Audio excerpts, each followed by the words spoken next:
नमस्कार दोस्तों, study with mind map YouTube channel में आपका बहुत-बहुत स्वागत है। तो आज का हमारा जो टॉपिक है वो है सर्वनाम।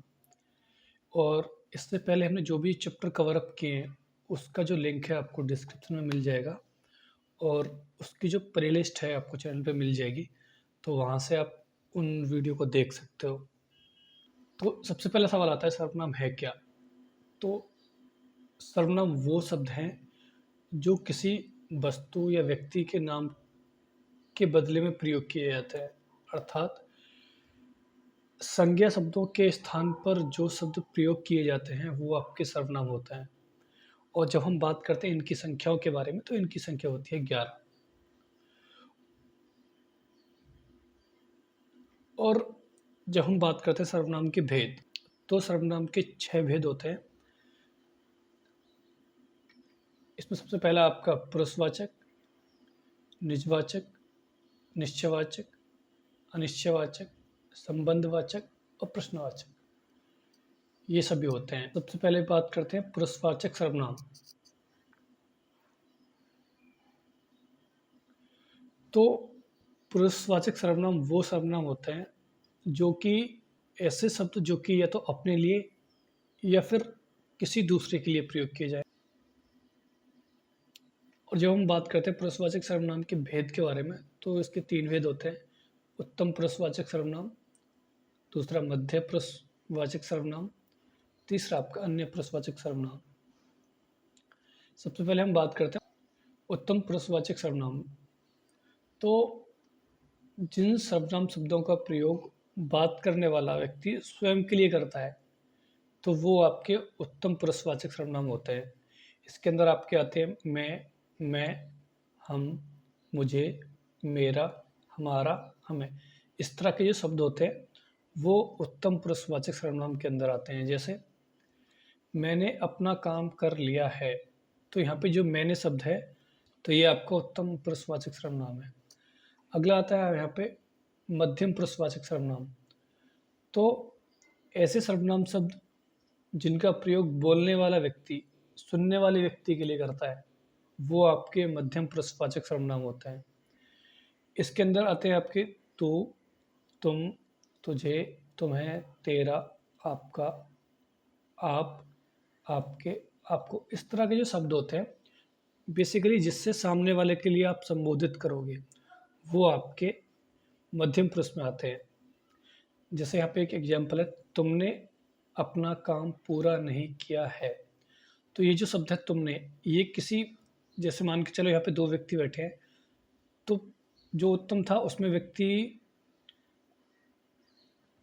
उत्तम के अंदर व्यक्ति जो स्वयं के लिए प्रयोग कर रहा था, मान के चलिए ये आपका वक्ता है, ये श्रोता है। तो उत्तम पुरुष में श्रोता अपने लिए करता है प्रयोग शब्दों का। और जब हम मध्यम पुरुष की बात करते हैं तो सब मध्यम पुरुष के अंदर इसके लिए शब्द प्रयोग होते हैं। नेक्स्ट आता है आपका अन्य पुरुषवाचक सर्वनाम। तो अन्य पुरुषवाचक सर्वनाम वो सर्वनाम होते हैं जिनका प्रयोग बोलने वाला या सुनने वाला किसी तीसरे व्यक्ति के लिए करता है। अर्थात मान के चलिए ये बोलने वाला है और ये सुनने वाला है, या तो ये लोग, या तो ये किसी तीसरे व्यक्ति के लिए प्रयोग करते हैं कोई भी शब्द, तो वो आपके अन्य पुरुष के अंदर आते हैं। इसके अंदर आपके आते हैं वह, वे, उन्हें, उसे, इसे, इसका, उसका आदि। जैसे वह मंदिर जा रहा है, मान के चलिए ये वक्ता है, ये श्रोता है, तो ये सामने वाले को बोल रहा है इसके बारे में कि वह मंदिर जा रहा है। तो इस तरह के जो शब्द आते हैं जिनके अंदर ये सभी आते हैं आपके, वो आपके अन्य पुरुषवाचक सर्वनाम होते हैं। और नेक्स्ट आता है हमारा निजवाचक। तो ऐसे सर्वनाम शब्द जो कि स्वयं का ज्ञान कराएं, अर्थात अपनेपन का ज्ञान कराएं, वो आपके निजवाचक सर्वनाम होते हैं। और इसके अंदर जो शब्द आते हैं आप, खुद, स्वयं, तुम, अपने, अपने आप, इस तरह के जो शब्द होते हैं वो इसके अंदर आते हैं। देखो, जो निजवाचक है आपका एक आता है आपका उत्तम। इन दोनों में बेसिक डिफरेंस ये है कि निजवाचक के अंदर आप स्वयं से कुछ ना कुछ कार्य कर रहे होते हो, वहीं जब वो आप बात करते हो उत्तम पुरुष के बारे में, तो वहाँ पे अपने बारे में कुछ ना कुछ बता रहे होते हो। दोनों में बेसिक डिफरेंस ये होता है। नेक्स्ट आता है आपका निश्चयवाचक। तो जब हम निश्चयवाचक की बात करते हैं तो ये शब्द ऐसे शब्द होते हैं जो कि किसी व्यक्ति या किसी वस्तु का अपने पास होने या दूर होने का पता चलता है इनसे। तो ऐसे सर्वनाम शब्द जिनसे किसी वस्तु या व्यक्ति के दूर होने या पास होने का पता चलता है, वो आपके निश्चयवाचक सर्वनाम होते हैं। इसके अंदर आपके जो शब्द आते हैं वो है यह, वह, ये, वे।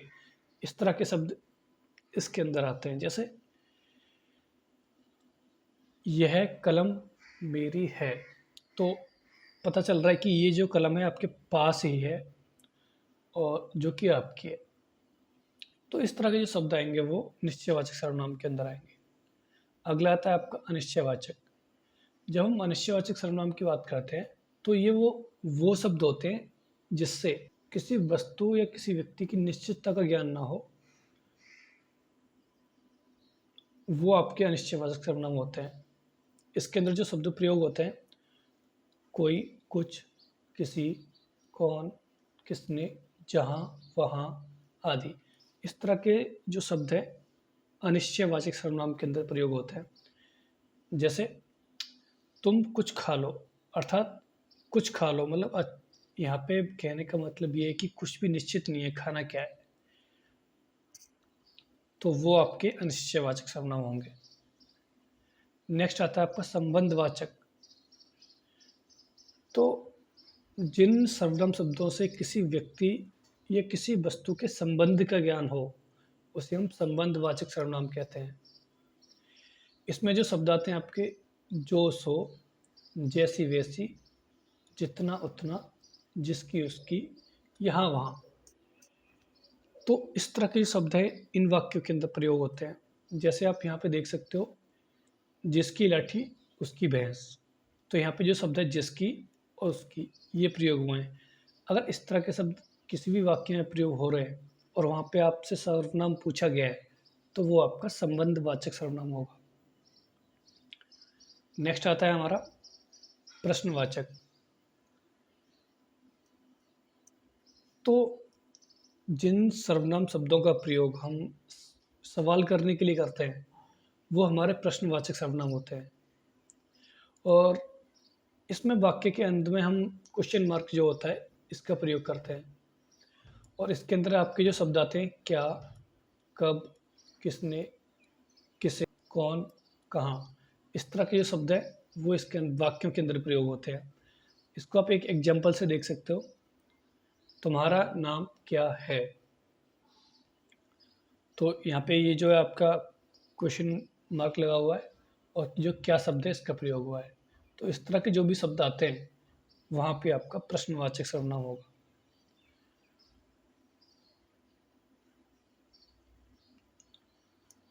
चलो इसको एक बार क्विकली रिवाइज कर लेते हैं।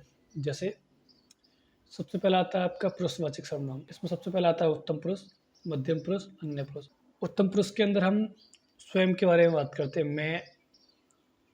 मैं, मुझे, मेरा, इस तरह के जो शब्द होते हैं वो उत्तम पुरुष में प्रयोग होते हैं।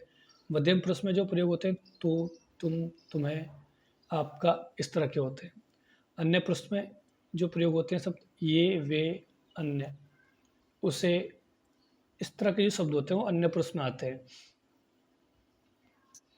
और जब हम बात करते हैं निजवाचक, तो निजवाचक वो सर्वनाम शब्द होते हैं जिसका प्रयोग हम स्वयं से किसी कार्य को करने के लिए करते हैं।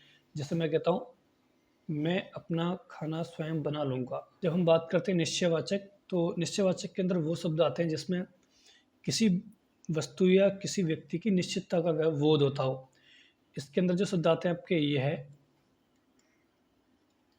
यह, वह, ये, इन्हें, इस तरह के जो शब्द आते हैं वो निश्चयवाचक के अंदर आते हैं। जब हम बात करते हैं अनिश्चयवाचक की, तो अनिश्चयवाचक सर्वनाम के अंदर वो शब्द आते हैं जिनसे किसी वस्तु या किसी व्यक्ति का स्पष्ट बोध ना हो, तो वो आपके अनिश्चयवाचक के आते हैं। जैसे कोई, कुछ, इस तरह के जो शब्द होते हैं वो अनिश्चयवाचक में आते हैं। जब हम संबंधवाचक की बात करते हैं, संबंधवाचक में जो शब्द आते हैं आपके जैसे तैसे, ये वो जो सो, इस तरह के जो शब्द होते हैं वो संबंधवाचक में आते हैं आपके। और जब हम बात करते हैं प्रश्नवाचक की, तो प्रश्नवाचक के अंदर क्या, किसने, कौन और ये जो क्वेश्चन मार्क वाला साइन होता है ये सभी आते हैं। तो ये हमने क्विकली इसको रिवाइज कर लिया और चलते हैं अपने क्वेश्चन की तरफ। सबसे पहला क्वेश्चन है आपका, सर्वनाम शब्दों की कुल संख्या है। Option A 8, option B 10, option C 11, option D 12। तो यहाँ पे हमारा जो राइट आंसर है वो है आपका सी 11। अगला क्वेश्चन है, पुरुषवाचक सर्वनाम के कितने प्रकार होते हैं। Option A 4, option B 5, option C 8, option D 3। तो यहाँ पे हमारा जो राइट आंसर है वो है आपका 3। नेक्स्ट क्वेश्चन है, सर्वनाम के कितने भेद होते हैं। Option A 4, option B 5, option C 8, option D 6। तो यहाँ पे हमारा जो राइट आंसर है वो है आपका डी 6। नेक्स्ट क्वेश्चन है आपका, जो मेहनत करता है वह अवश्य सफलता पाता है। यह वाक्य उदाहरण है संबंधवाचक का, निश्चयवाचक का, अनिश्चयवाचक का, निजवाचक का। तो जैसा कि आप यहाँ पे देख पा रहे हो कि जो शब्द आया है यहाँ पे, तो ये जो शब्द है आपका वो आता है आपका संबंधवाचक में। तो यहाँ पे हमारा जो राइट आंसर है वो है संबंधवाचक। अगला क्वेश्चन है, शायद कमरे में कोई छिपा हुआ है। इस वाक्य में कोई शब्द है अनिश्चयवाचक सर्वनाम, निजवाचक सर्वनाम, संबंधवाचक सर्वनाम या फिर प्रश्नवाचक सर्वनाम। तो यहाँ पे हमारा जो राइट आंसर है वो है आपका ए अनिश्चयवाचक सर्वनाम। अगला क्वेश्चन आता है, अपना आप सर्वनाम शब्द हैं संबंधवाचक, निश्चयवाचक, निजवाचक, प्रश्नवाचक। तो यहाँ पे हमारा जो राइट आंसर है वो है आपका सी निजवाचक। नेक्स्ट क्वेश्चन आता है आपका, यह वह सर्वनाम शब्द है। ऑप्शन ए निश्चयवाचक, ऑप्शन बी संबंधवाचक, ऑप्शन सी अनिश्चयवाचक या ऑप्शन डी निजवाचक। तो यहाँ पे हमारा जो राइट आंसर है वो है आपका ए। नेक्स्ट क्वेश्चन है, निश्चयवाचक सर्वनाम कौन सा है। ऑप्शन ए क्या, ऑप्शन बी कौन, ऑप्शन सी कुछ या ऑप्शन डी यह है। तो यहाँ पे हमारा जो राइट आंसर है वो है आपका डी यह है। नेक्स्ट क्वेश्चन है आपका, इनमें से किस वाक्य में निजवाचक सर्वनाम का प्रयोग हुआ है। ऑप्शन ए वह आप खा लेता है, या ऑप्शन बी आप क्या क्या खाते हैं, या ऑप्शन सी आजकल आप कहाँ रहते हैं, या ऑप्शन डी इनमें से कोई नहीं। तो यहाँ पे हमारा जो राइट आंसर है वो है आपका ए। तो ये था वीडियो आपका आज के लिए। तो अगर वीडियो आपको अच्छा लगा है तो वीडियो को लाइक करिए, चैनल को सब्सक्राइब करिए। मिलते हैं आपको नेक्स्ट वीडियो में। धन्यवाद।